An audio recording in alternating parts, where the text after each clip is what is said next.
Belum muncul.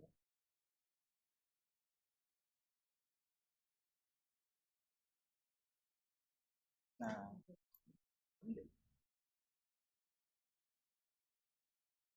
nah, kan nggak bisa.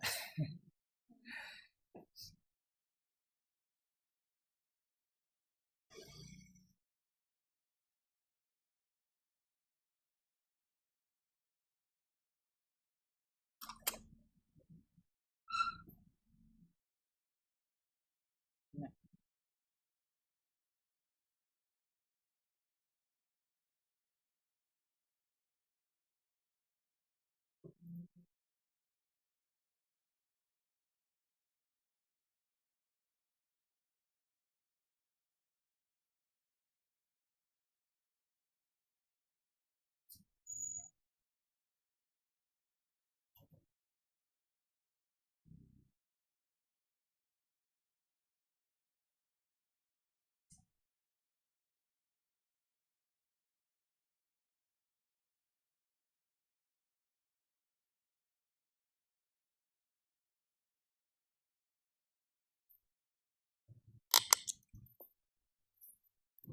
baik, Bismillah.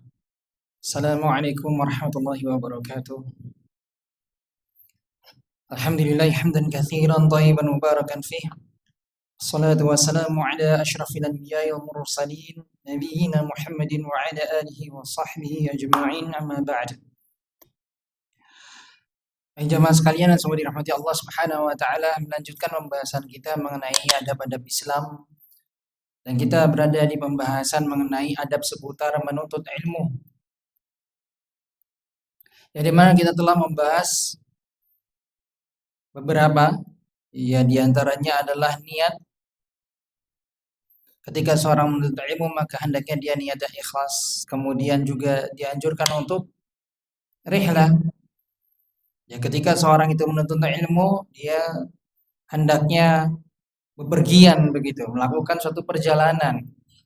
Maka dari itu kalau kita lihat ya, generasi-generasi muda yang kita miliki, mereka para penuntut ilmu pindah dari satu kota ke kota yang lain untuk menimba ilmu. Di mana? Di pondok pesantren. Mereka pergi dari kampung halamannya.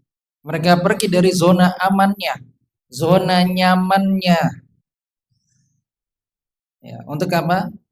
Untuk menimba ilmu. Sehingga apa yang mereka lakukan di pondok pesantren, ya, di ma'had yang ada, mereka semua dalam perjalanan menuntut ilmu.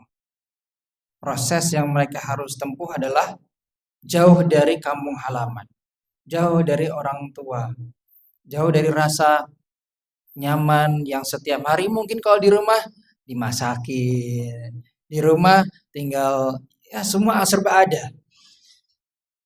Namun hal itu akan berbeda ketika berada di ponpes, berada di ma'had.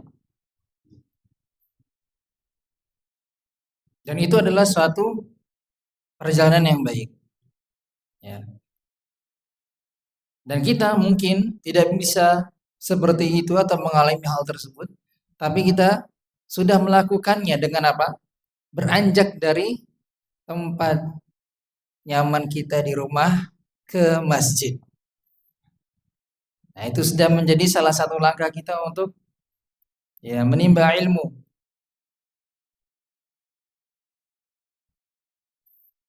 Dan terakhir kita telah membahas mengenai bagaimana Jabir bin Abdullah, Jabir bin Abdullah sahabat yang mulia radhiyallahu anhu melakukan safar perjalanan yang jauh 1 bulan. Ya, hanya untuk mendengar hadis Nabi Sallallahu Alaihi Wasallam. Karena apa? Karena khawatir. Ya, beliau khawatir kalau hadis itu belum sampai beliau dapati. Baik beliau diwafatkan terlebih dahulu atau yang meriwayatkan ya sahabat lain yang meriwayatkan ini meninggal lebih dulu. Ya. Sehingga langsung segera beliau melakukan perjalanan. Inilah semangat dari seorang sahabat yang mulia. Ini baru satu. Belum lagi sahabat yang lain yang begitu luar biasa dalam menuntut ilmu. Ya. Saking cintanya dengan Nabi Shallallahu Alaihi Wasallam sehingga tidaklah komplit, tidaklah menyempurnakan hatinya. Kerinduan dengan Nabi Shallallahu Alaihi Wasallam terpenuhi sampai hadis Nabi Shallallahu Alaihi Wasallam dia dapati langsung dari sumbernya yang mendengar langsung. Baik. Dan ini pun sebenarnya juga kita alami sebenarnya ya di masa muda kita. Meskipun berbeda dikit, kita lebih formal begitu, yaitu ke sekolah. Ya, kita ke sekolah. Sumbernya di mana? Ya, di para guru di sekolah.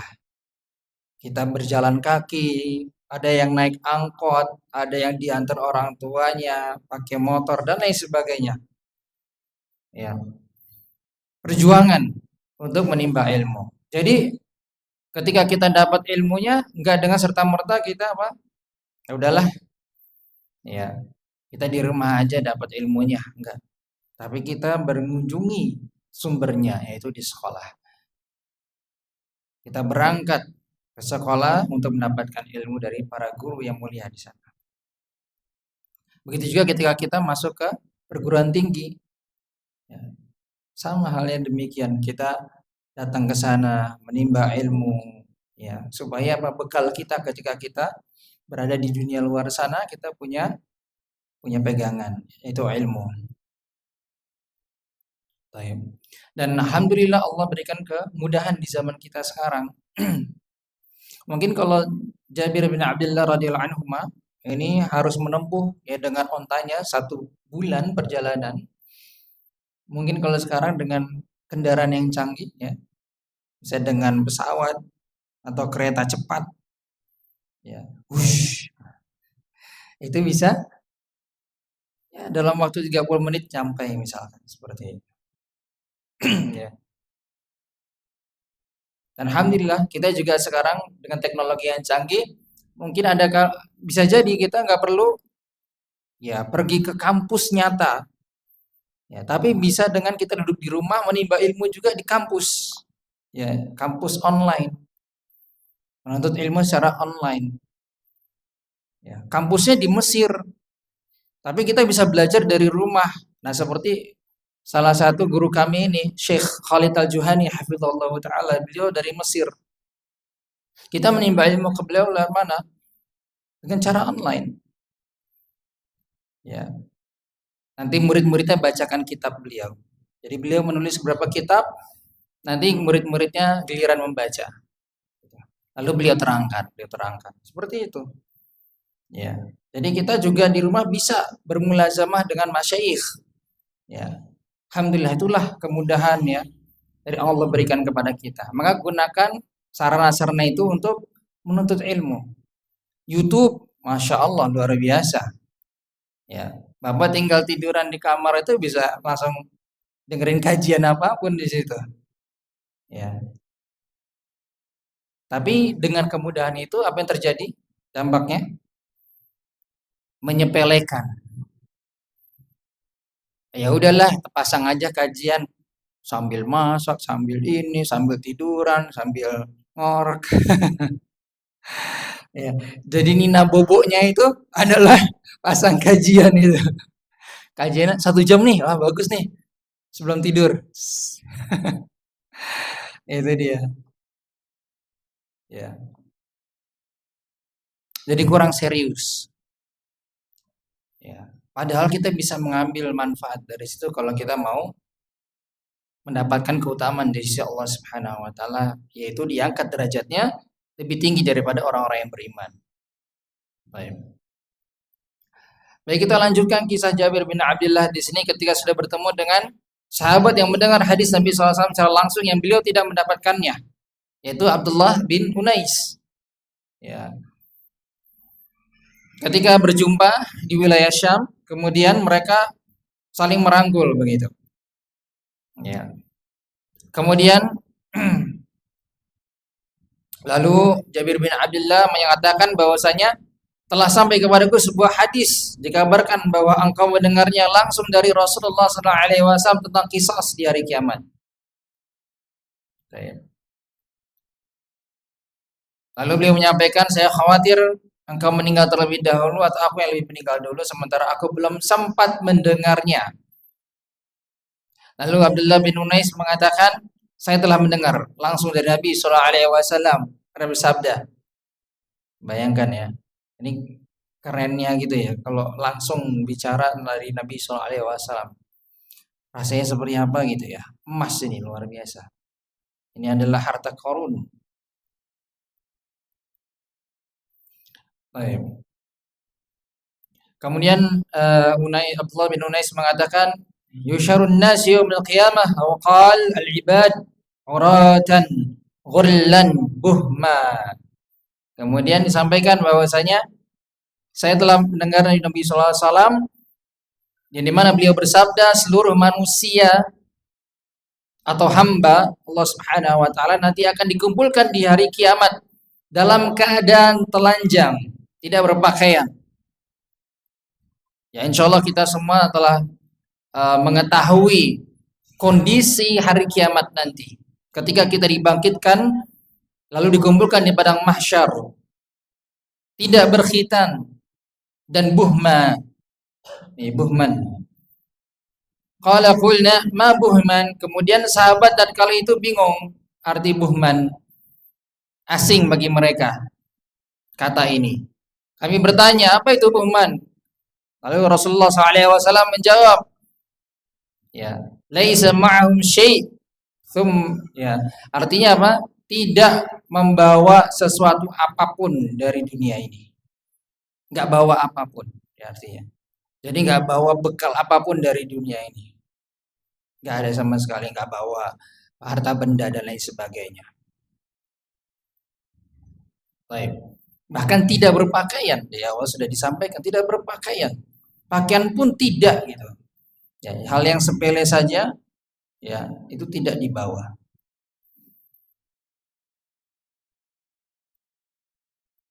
Kemudian beliau melanjutkan, "Tsumma yunadihim bi sautin yasma'uhu min qurb. Anal malik, anad dayyan." Kemudian datanglah suara Allah Azza wa Jalla menyeru mereka, para manusia berkumpul dari zaman Nabi Adam alaihissalam hingga manusia di akhir zaman nanti. Semua berkumpul. Tidak ada satupun yang luput. Padat, tidak ada celah untuk bergerak bergeser. Kemudian Allah Subhanahu wa taala menyeru mereka dengan suara yang semua yang bisa mendengar. Ya. Allah mengatakan, aku adalah Al-Malik, Maharaja. Aku adalah Ad-Dayyan, yang maha membalas amalan hamba. Ya, saat itu siapa yang menguasai, yang rajanya raja adalah Allah Subhanahu wa taala. Inilah raja yang real. Ya, adalah Allah Subhanahu wa taala yang menguasai, yang memiliki menguasai hari kiamat nanti. Maliki yaumiddin. Ya. Inilah hari pembalasan di mana Allah satu-satunya zat yang membalas amalan hamba.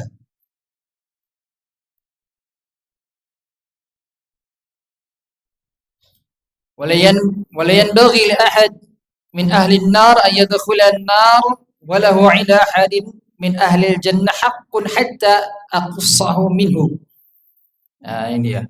Kemudian tidaklah pantas bagi siapapun dari kalangan penghuni neraka untuk masuk ke dalam neraka. Sementara masih ada hak penghuni surga pada dirinya yang belum ditunaikan hingga aku mengkisosnya. Adil. Orang-orang yang memang menjadi penghuni neraka tidak masuk neraka dulu sampai apa? Hak penghuni surga ini terpenuhi. Ya. Yang belum ditunaikan Allah akan memberikan kisos di situ. Keadilan. Jika semuanya sudah ditunaikan, maka yang penghuni neraka masuk neraka. Waliyadzubillah. Semoga kita mendapatkan perlindungan dari Allah Subhanahu wa taala dari siksa api neraka. Kemudian dilanjutkan, wala yanbaghi li ahadin min ahli al-jannah ay yadkhul al-jannah wa li ahadin min ahli an-nar 'indahu haqqun hatta aqusahu minhu hatta al-latmah. Kemudian tidak pantas pula bagi siapapun dari kalangan penghuni surga masuk ke dalam surga sementara masih ada hak penghuni neraka pada dirinya yang belum ditunaikan hingga aku Allah Subhanahu wa taala menyelesaikan hak penghuni neraka itu darinya. Meskipun hanya sebuah tamparan latmah ya, latmah. Ad-darbah allati takun 'ala al-wajhi. Jadi pukulan di atau tamparan kita bilang itu ya, di wajah. Meskipun itu hanya tamparan di wajah, coba bayangkan. Enggak dibiarkan sama Allah Subhanahu wa taala. Keadilan demi keadilan. Ini surga tidak akan masuk surga dulu nih sampai terpenuhi haknya penghuni neraka. Mungkin dulu pernah ya menampar orang di dunia, maka nanti dibalas di hari kiamat. Tidak akan pernah luput. Orang yang mukul orang lain di dunia nanti akan dibalas di hari kiamat. Ya.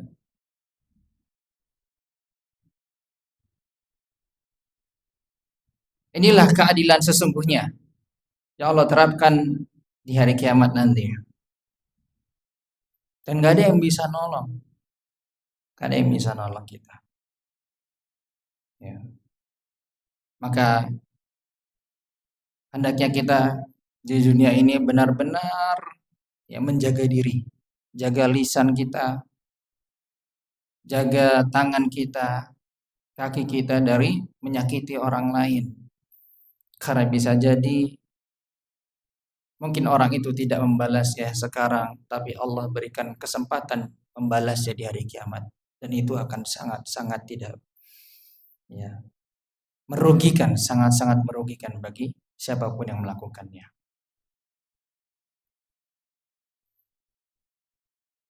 Mungkin sering-sering halal bihalal begitu ya.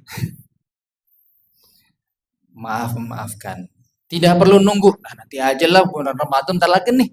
Ramadan. Maafkan enggak.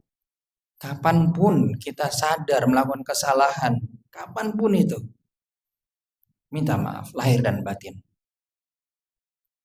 Ya, jangan nunggu ya tahun depan. Baik. Kemudian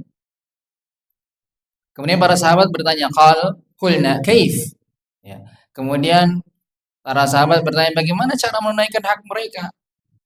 Ya. Wa innama na'ti la 'azza wa jalla 'auratan ghurlan buhman. Sedangkan Allah Subhanahu bagaimana cara menunaikan hak mereka gitu. Sedangkan kita menemui Allah Subhanahu wa taala dalam keadaan enggak berpakaian, ya kan? Tidak berkhitan, enggak bawa apapun. Ya, buhman, enggak bawa apapun dari dunia itu. Ini yang paling menyeramkan. Ya. Saya garis bawahi warna kuning di sini. Saya garis bawahi ini juga. Atau saya highlight begini. Nah, ini dia. Bagaimana cara Nabi SAW menjawab? Bil hasanati wassayiat. Diselesaikan dengan kebaikan dan kejelekan yang kita miliki. Transfer pahala. Seorang yang dia bawa amalan banyak-banyaknya. Kemudian ternyata di hari kiamat nanti dia pernah menzolimi orang lain, pernah menampar memukul orang lain, atau lain sebagainya. Bagaimana membalasnya nanti di hari kiamat? Transfer kebaikan kita. Pahala yang mungkin kita sudah banyak ditransfer semua ke orang tersebut. Hingga habis. Kalau sudah habis bagaimana pahalanya? Keburukan dia dipindahkan, ditransfer ke kita. Nauzubillah. Nauzubillah. Ya. Maka dari itu kita minta pertolongan kepada Allah Subhanahu wa taala untuk selamat dari siksa api neraka dan dimudahkan dalam hisab kita di hari kiamat. Maka doalah, Allahumma hasibna hisaban yasira. Ya Allah, hisablah kami di hari kiamat dengan hisab yang ringan. Itu panjatkan doa itu. Allahumma hasibna hisaban yasira.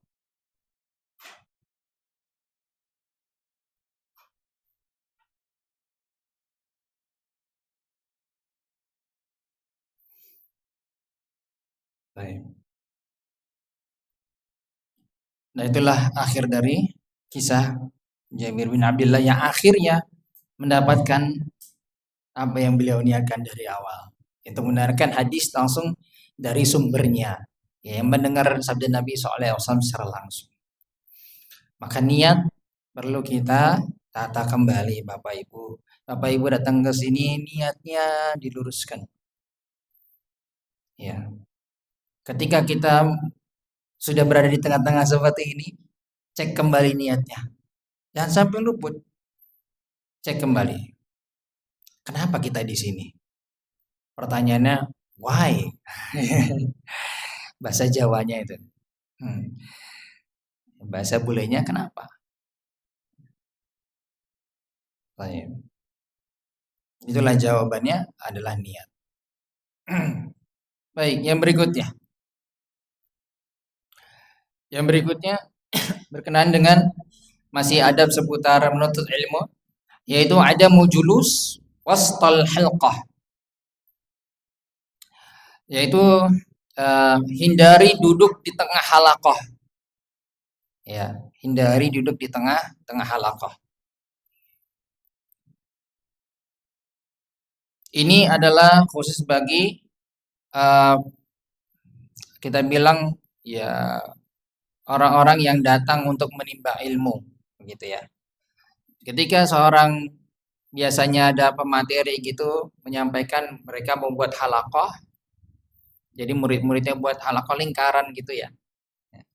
Kemudian ketika itu telah dibuat, orang-orang sudah duduk di situ, maka ketika ada yang datang tidak boleh duduk di tengah-tengah situ. Ya. Bahkan sampai menjadikan dirinya yang menyampaikan banyak hal. Sedangkan di situ ada gurunya. Nah, ini yang perlu dihindari. Mari kita simak hadisnya. Suatu ketika ada seorang laki-laki kok ada wasal halaqah. Ada laki-laki yang datang kemudian duduk di tengah halaqah. Faqala Hudzaifah, kemudian pun sahabat Hudzaifah mengatakan mal'un. Ya.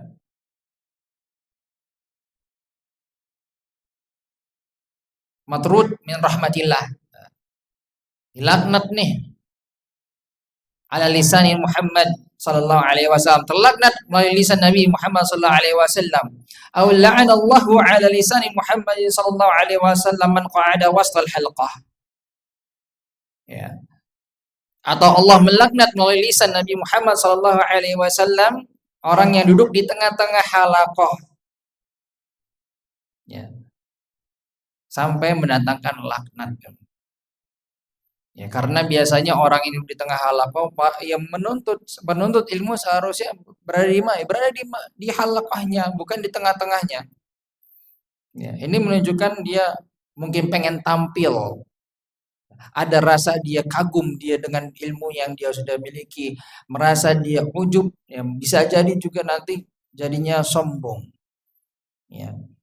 Sehingga dia mulai ya dengan retorikanya di tengah-tengah halaqah, di mana seharusnya dia berada di halaqah itu, bukan di tengahnya.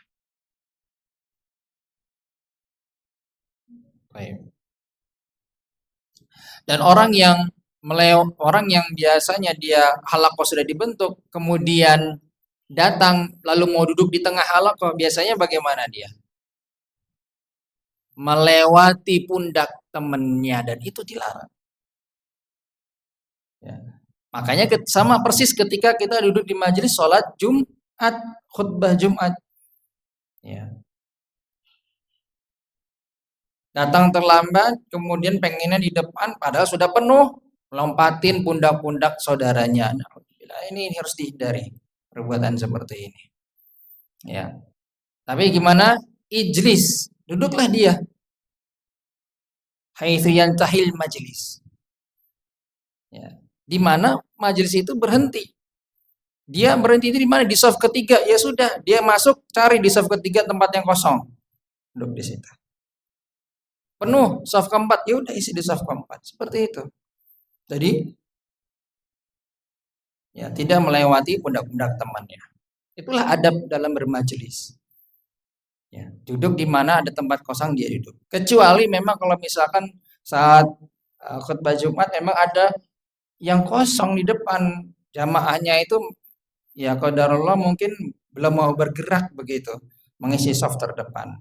Ketika ada orang terlambat ya dia boleh dia mengisi saf meskipun harus melewati pundak saudaranya karena itu harus diisi terlebih dahulu yang kosong. Gitu.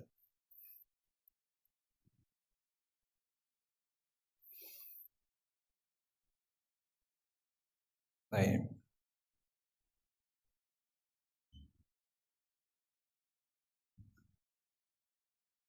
Berbeda dengan yang menjadi narasumber atau gurunya.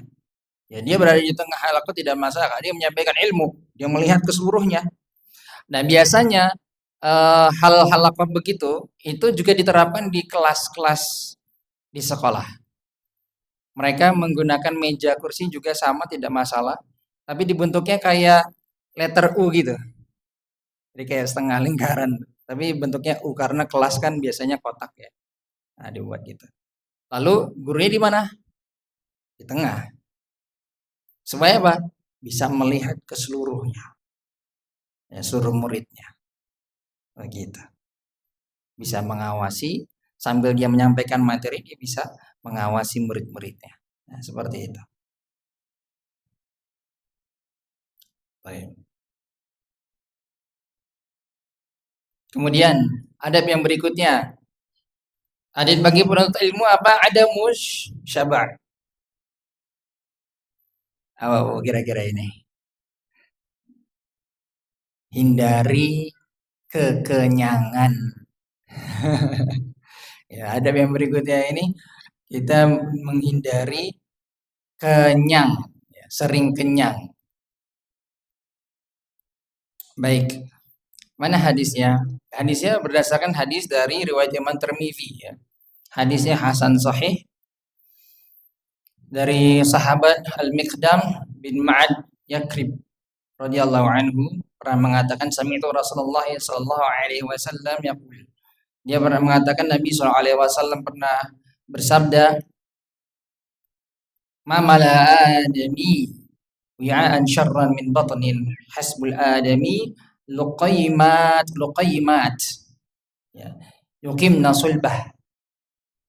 Tidak ada tempat yang lebih buruk daripada memenuhi perut manusia. Cukup bagi seorang itu mengonsumsi yang dapat menegakkan tulangnya. Ya, luqaymat. Jadi hanya beberapa suapan saja yang supaya apa? Cukup untuk bagi dia menegakkan supaya dia bisa beraktivitas. Supaya dia bisa beribadah. Nah, itu. Ya. Fa in ghalabatil adami nafsuh fa thuluthun li ta'am wa thuluthun li syarab wa thuluthun lin nafas. Tapi kalau memang perlu ada keharusan untuk makan lebih, ya, maka perhatikanlah tiga hal ini. Yang pertama sepertiga untuk makan, sepertiganya perutnya itu untuk dia minum, sepertiga lagi untuk bernafas. Nah, ini dia. Kadar sepertiga bagaimana? Ya tergantung dari individu masing-masing. Setiap orang berbeda. Yang badannya besar mungkin ya tidak bisa sepertiga kayak orang yang kurus, kecil gitu ya. Nah, masing-masing mengerti. Insya Allah paham. Kalau saya makan ya 3 piring gitulah, itu baru nggak nyampe sepertiga itu. Misalkan. Piring aja tuh. Ya. Baik. Jadi bisa berbeda ya. Sesuaikan, kita tahu kalau takaran. Oh, ini udah agak oke. Tinggal minum, sip. Bisa mesin nafas, oke, sip. Nah, itu dia. Berarti sepertiga itu cukup tuh. Tapi ketika sudah penuh, nah, terus sudah gitu sendawa pula kan. Kenyang, sendawa, terus mau nafas, kok sulit ya? Udah. Nah, itu baru itu tanda. Tanda itu berlebihan, lebih dari sepertiga. Nah, seperti itulah kurang lebihnya. Insya Allah bisa dipahami. Ya, ini apa kalau dibutuhkan, misalkan memang kerja, oh, butuh kerjanya nih kerja fisik nih, nggak bisa kalau hanya makan ya apa namanya sayur gitu, nggak bisa. Harus nasi piring mau penuh, tahu tempe, masya Allah. Ya. Karena kerjanya fisik. Ya, itu sepertiganya mereka orang-orang yang seperti kerjanya fisik, full fisik ya. Tapi bagi kerjanya kantoran cuma tak tak tak tak tak tak tak tak tak tak, tak, gitu. Ya itu ya nggak bisa kan segitu, ya berlebihan. Baik. Dan ada yang menarik, ya ada yang menarik. Saya mau ke footnote-nya, ada yang menarik di sini. Baik, jadi ketika menyampaikan itu, lalu beliau Syekhuna beliau menyampaikan kalam dari Al-Imam Ibnu Abdul Bar, ya Al-Imam Ibnu Abdul Bar rahimahullah taala. Beliau menyampaikan dalam kitabnya yaitu wa fil khuluwi 'ani ta'ami fawaid wa fil imtila'i mafasid. Ya, maaf ya gitu. Jadi kalau kita perhatikan ada banyak manfaat dalam perut yang kosong. Ya. Sebaliknya ada banyak keburukan dalam perut yang terlalu kenyang. Fafil ju'i safa'ul qalbi wa iqadul qarihati wa nafadul basirati. Rasa lapar dapat menjernihkan hati, mengasah kecerdasan, dan mempertajam intuisi. Nih, coba kita perhatikan ini. Jadi rasa lapar menjernihkan hati, mengasah kecerdasan, mempertajam intuisi. Bapak Ibu, apa yang disampaikan ini sudah wafat bertahun-tahun yang lalu ya. Ini bukan pas ada teknologi yang canggih beliau mengatakan ini. Dan terbukti benar adanya dengan sekarang. Ya. Rasa lapar yang kita dapatkan itu ketika kita kapan? Puasa. Itu menjernihkan hati. Salah satu mengikat hawa nafsu kita adalah dengan puasa. Itu benar menjernihkan hati kita. Gitu. Nah, ini luar biasa. Ya, padahal ilmu ini baru kita dapatkan mungkin di zaman yang ada teknologi yang sudah sangat canggih. Beliau memahami dari sabda Nabi Shallallahu Alaihi Wasallam. Ya, mengasah kecerdasan. Orang yang dalam kondisi seperti itu, Pak Bu, itu jadi lebih fokus. Orang yang dia sedang puasa, ya, menahan rasa lapar dan haus itu malah menjadikan dirinya fokus, bisa lebih konsentrasi. Tingkat konsentrasinya menjadi lebih baik. Ya. Dan ini nyata, ada kajiannya secara akademis itu ada. Ya. Dan sudah dibenarkan juga oleh orang-orang ahli medis. Nah, ini luar biasa. Baik. Berbeda dengan rasa kenyang. Fa inna syaba' yurithul baladah wa yu'mil qalba. Kalau rasa kenyang yang berlebihan justru membawa tumpulnya pikiran dan membutakan hati. Bapak bayangkan ini. Ya. Dan ini real. Orang yang saudara kenyang itu pasti akan sulit konsentrasi. Yang ada apa? Membawa rasa ngantuk. Rasa ngantuk, malas yang datang. Sedangkan menuntut ilmu itu nggak bisa dengan rasa ngantuk dan malas. Coba ada murid aja gitu datang ke sekolah ngantuk malas-malasan dimarahin gak sama gurunya? Marahin. Adabnya jadi jelek, ya toh? Ilmunya nggak dapet. Yang di kelas ada cuma tidur saja gitu. Mas, kenapa kok kamu bagi-bagi ngantuk? Habis makan nasi goreng 2 piring. Oh iya, iya. Kamu makan nasi goreng 2 piring dibagi-bagi ya jelas, Mas gitu. Ya, full karbo. Ngantuk. Geraknya dikit jelas ini. Jadi malas, tubuh itu jadi malas untuk apa? Aktivitas. Pengennya apa bawahnya? Tidur. Itu. Ya, berbeda dengan orang yang dia bisa menahan rasa laparnya. Makanya sampai ada orang yang mengatakan kalau mau makan itu makan ketika sudah lapar, baru makan. Ya. Dan sering puasa itu sangat baik bagi tubuh kita juga. Ya insya Allah kita semua paham, puasa bukan hanya ibadah, tapi juga menguatkan jasad kita, fisik kita. Ya. Secara medis ini real, sudah terbukti. Orang yang mau menguruskan, mohon maaf, berat badan gitu ya, mengurangi berat badan, apa yang dijalankan pertama? Puasa. Suruh puasa. Nanti ada fasenya namanya ketosis.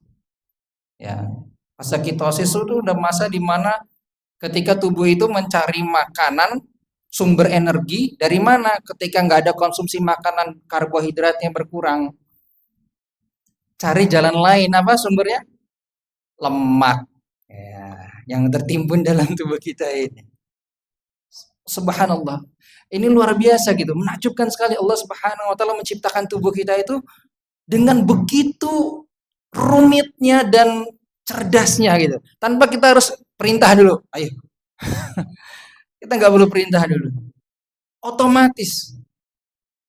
Dan itu nggak mudah, itu rumit sekali. Bagaimana sistem itu ada di tubuh kita coba. Seakan-akan kayak ada makhluk sendiri di tubuh kita gitu yang langsung ngatur-ngatur gitu.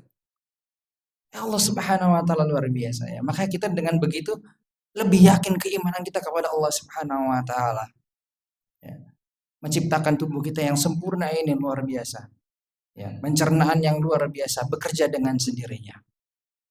Baik. Kemudian beliau melanjutkan, "Falyanbaghi lil 'abdi an yu'awwida nafsahu asy-syaba." Ya, maka seorang hamba sebaiknya tidak membiasakan diri untuk selalu kenyang. Boleh, ada kalanya boleh kenyang, ya, tapi jangan sering. Itu dia. Ada kalanya kita boleh kenyang, tapi jangan sering. Fa innaha tamilu ila syarah wa yas'ubu tadarukuha wal yurwidha min awalil amr ala sadad. Fa inna dzalika ahwanu lahu min ay yujarriha 'ala al-fasad. Karena hal itu akan membuatnya cenderung pada ketamakan dan sulit untuk diperbaiki. Maka hendaknya dia melatih dirinya sejak awal untuk bersikap proporsional. Sikapnya proporsional aja kalau makan itu yang sewajarnya saja, secukupnya. Itulah maksud dari hadis tadi. Luqaimat, hanya beberapa saja supaya nih kita nih makan seala kadarnya kita supaya bisa ibadah. Ya, jangan sampai berlebihan, hindari yang namanya berlebihan. Karena mendidik diri sejak dini jauh lebih mudah daripada harus memperbaikinya setelah terlanjur rusak. Nah, sikap preventif lebih baik daripada memperbaiki, daripada mengobati. Mengobati lebih sulit. Beneran. Coba Bapak Ibu buktikan. Orang yang obesitas coba. 150 kg, 200 kilogram beratnya. Mau nurunin itu beratnya luar biasa.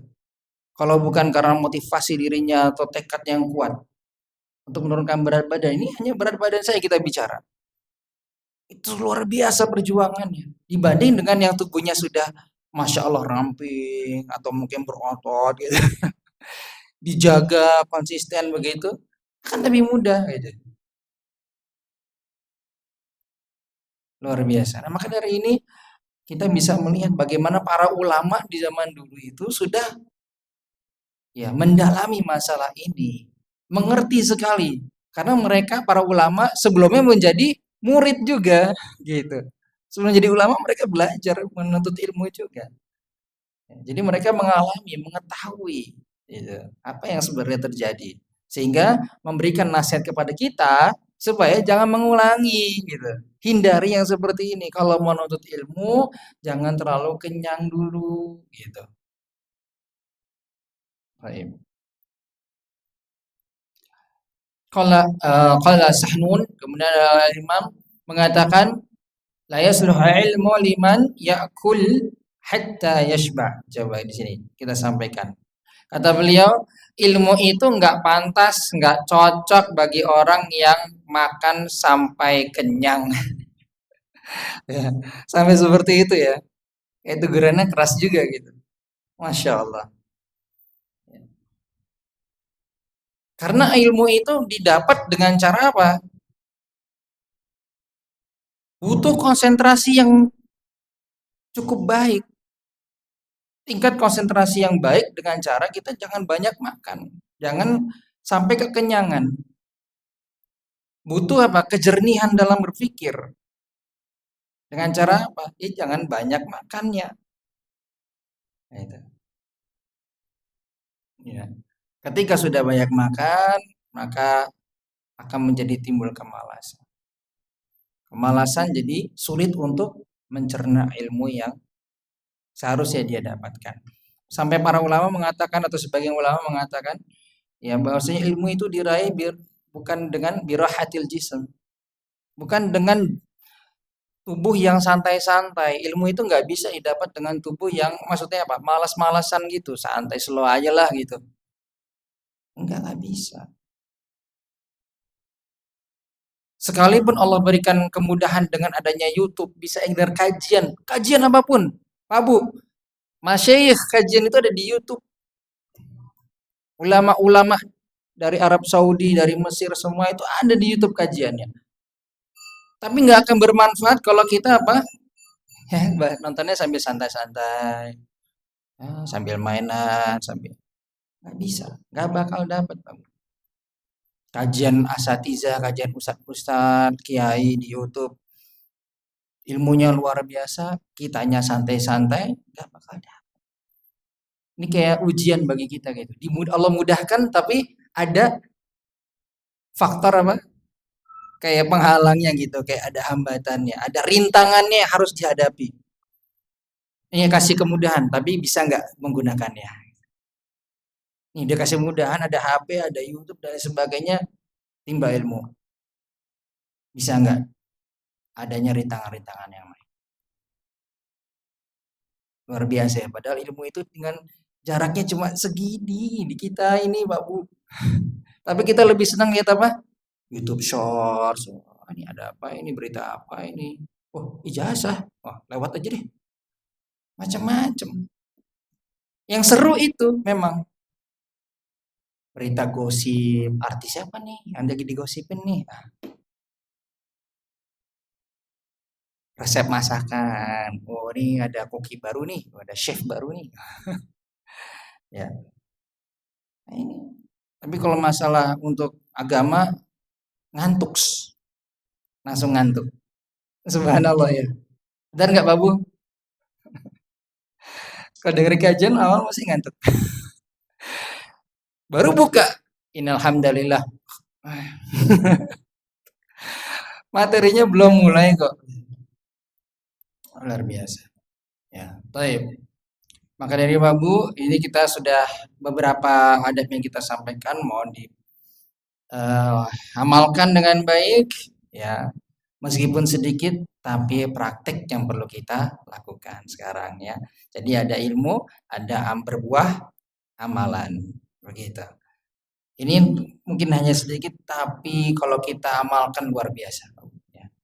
Insya Allah dengan demikian Allah mudahkan kita untuk meraih ilmu agama ini sehingga kejahilan dari diri kita pun terangkat. Ya.